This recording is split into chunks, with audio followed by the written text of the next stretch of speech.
வணக்கம். மற்றொரு காணொளியில் இணைந்து கொள்வதில் மகிழ்ச்சி. யாழ்ப்பாணம் செம்மணி பகுதியில் கொடூரமாக கொலை செய்யப்பட்டு புதைக்கப்பட்டவர்களுக்கு நீதியை இந்த அரசாங்கம் பெற்றுக் கொடுக்க வேண்டும் என தென்னிலங்கையைச் சேர்ந்த சிங்கள சமூக செயற்பாட்டாளரான அர்ஜீன தெரிவித்தார். செம்மணி மனித புதைக்குழி தொடர்பில் கருத்து தெரிவிக்கின்ற போது இதனை அவர் கூறினார். இது தொடர்பில் அவர் மேலும் கருத்து தெரிவிக்கின்ற போது, யாழ்ப்பாணம் செம்மணி பகுதியில் மனித எலும்புக்கூடுகள் அகலப்படுகின்றது.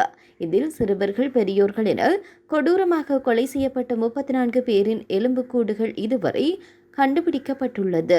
இந்த பிரச்சினையில் அரசாங்கம் கவனம் செலுத்த வேண்டும் என நாங்கள் கேட்டுக்கொள்கின்றோம்.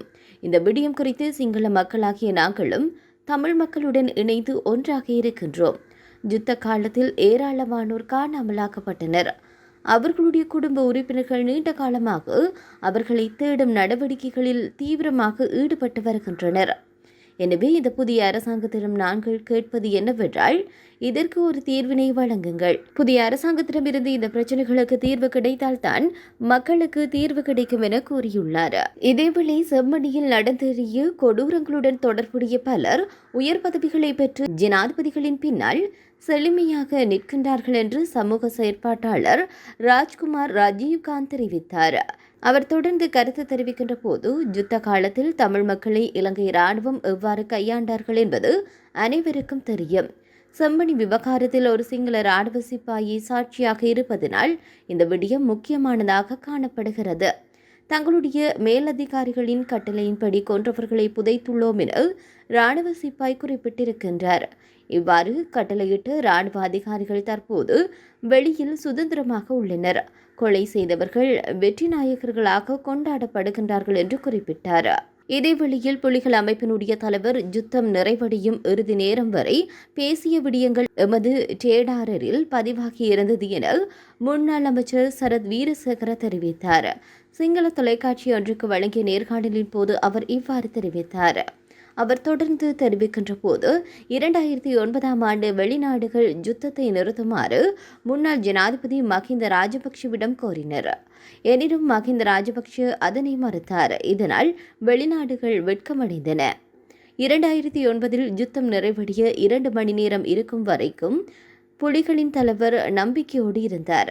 சர்வதேச நாடுகள் தம்மை காப்பாற்றும் என எதிர்பார்த்திருந்தார். அந்த 2 மணி நேரங்களிலும் அவர் சர்வதேச நாடுகளின் உதவியை கேட்டுக்கொண்டிருந்தார். அது எமது டேடாரில் பதிவாகியிருந்தது. தம்மை காப்பாற்றுமாறு அவர் சர்வதேசத்திடம் கோரிய உதவி அவர் இறப்பதற்கு அரை மணி நேரத்திற்கு முன்பாக எமது டேடாரில் பதிவானது.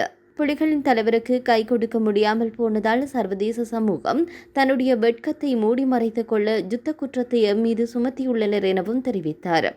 இதேவேளை யுத்த கால பகுதியில் இராணுவத்தினரால் இழைக்கப்பட்ட கொடூரங்களுக்கு சாட்சியாய் தற்போது செம்மணி மனித புதைக்குழு உருவெடுத்துள்ள நிலையில் தேசியவாதம் பேசும் தென்னிலங்கை அரசியல்வாதிகள், குறிப்பாக விமல் வீரவன்ச, சரத் வீரசேகர உள்ளிட்டோர் ஊடகங்களின் முன்னால் இனவாத கருத்துக்களை வெளியிட்டு வருவதையும் அவதானிக்க முடிகின்றது. இதேவேளை லஞ்ச ஊழல் ஒழிப்பு ஆணைக்குழுவிலிருந்து வாக்குமூலம் ஒன்றை பதிவு செய்வதற்காக தனக்கு அழைப்பாணை கிடைத்துள்ளதாக முன்னாள் அமைச்சர் விமல் வீரவன்ச தெரிவித்தார். விசாரணைக்கு பின் தான் கைது செய்யப்பட்டால் சிறையில் செய்வதற்கு தனக்கு சில வேலைகள் இருப்பதாகவும் அவர் குறிப்பிட்டார். இது தொடர்பில் அவர் மேலும் தெரிவிக்கின்ற போது, நான் வீடமைப்பு விவகார அமைச்சராக இருந்தபோது விற்பனை செய்யப்பட்ட சில கடைகள் தொடர்பில் வாக்குமூலம் பெறுவதற்காக லஞ்ச ஊழல் ஒழிப்பு ஆணைக்குழுவினர் என்னை அழைத்திருக்கின்றனர். ஒரு திகதியை குறிப்பிட்டு அன்றைய தினம் வாக்குமூலத்தை பதிவு செய்வதற்காக வருமாறு வேண்டுகோள் விடுத்தனர். அன்றைய தினம் எனக்கு வேறு ஒரு வழக்கு உள்ளதால் சமூகம் அளிக்க முடியாது என தெரிவித்து நான் கடிதம் எழுதியுள்ளேன். முன்னர் போல அவர்கள் என்னை சிறையில் அடைத்தால் கிடைக்கிற நேரத்தை சிறந்த முறையில் பயன்படுத்துவேன். கடந்த தடவை அவர்கள் என்னை சிறையில் அடைத்த வேளை 2 நூல்களை எழுதி 5 ஓவியங்களை வரைந்தேன். இம்முறை சிறையில் அடைத்தால் அவ்வாறு நூல்களை எழுதுவேன் என குறிப்பிட்டார். இவ்வாறாக செம்மணி தொடர்பான விடயம் இருக்கின்ற போது, மறுபக்கத்தில் பார்க்கின்ற போது பல செய்திகள் வெளியாகியிருக்கிறது. குறிப்பாக பதவி இடைநீக்கம் செய்யப்பட்டுள்ள பொலிஸ் மா அதிபர் தேசபந்து தென்னக்கோனுக்கு எதிரான குற்றச்சாட்டுகளை விசாரிக்கும் உயர்மட்ட குழு தன்னுடைய சாட்சிய பதிவுகளை நிறைவு செய்துள்ளது. இந்த நிலையில் அவர் நிரந்தரமாக பதவியிலிருந்து நீக்கப்படுவாரா என்று தீர்மானிக்கும் செயற்பாடுகள் மேற்கொள்ளப்பட்டு வருகிறது. இடைநீக்கம் செய்யப்பட்ட தேசபந்து தென்னக்கோனுக்கு எதிராக கடுமையான குற்றச்சாட்டுகளை விசாரிக்கும் உயர்மட்ட குழு சாட்சிய அமர்வுகளை நேற்றைய தினம் நிறைவு செய்தது. இதனை அடுத்து 2025 ஜூலை மாதம் 8ஆம் தேதி அனைத்து தரப்பினரும் எழுத்து மூலம் சமர்ப்பிப்புகளை சமர்ப்பிக்கவும் அது காலக்கெடுவை விதித்துள்ளது. உயர்நீதிமன்ற நீதியரசர் தலைமையில் இந்த உயர்மட்ட குழு விசாரணைகளை நடத்தி வருகின்றமை குறிப்பிட்டு கூறக்கூடிய ஒரு விடயமாக இருக்கின்றது. இதேவேளை முன்னாள் ஜனாதிபதி மஹிந்த ராஜபக்ஷ தன்னுடைய மனைவியை கைது செய்ய வேண்டாம் என ஜனாதிபதியிடம் கோரிக்கை விடுக்குமாறு மல்வத்து மகாநாயக்க தேரரிடம் கோரியதாக தகவல்கள் வெளியாகியிருந்தது. இந்த நிலையில் இதனை நிராகரித்த மஹிந்த குடும்பத்தினர் இந்த தகவலை வெளியிட்டவர் யார் என்பது குறித்து ஆராய்ந்து வருகின்றனர். இது தொடர்பில் விசாரணை நடத்துமாறு குற்றப்புலனாய்வு பிரிவினரை மஹிந்த தரப்பினர் நாடியுள்ளனர். இவ்வாறான நிலையில் சர்ச்சைக்குரிய இந்த விடயம் தொடர்பில் குடும்பத்தினருக்கு இடையில் கலந்துரையாடல் ஒன்று இடம்பெற்றுள்ளதாக தகவல் வெளியாகியுள்ளது. இதன்போது மஹிந்தவிற்கும் அவர்களின் பிள்ளைகளுக்கும் இடையில் முரண்பாடு ஏற்பட்டுள்ளதாக தெரியவந்தது. எனினும் மல்வத்து தேரரிடம் இது தொடர்பான உதவியும் தான் கோரவில்லை. இதுகுறித்து முறையான விசாரணை நடத்தப்பட வேண்டும் என மஹிந்த குறிப்பிட்டார். அண்மை காலமாக ஊழல் மோசடியில் ஈடுபட்ட அரசியல்வாதிகளை கைது செய்யும் நடவடிக்கையை அனுர அரசாங்கம் மேற்கொண்டு வருகின்றது.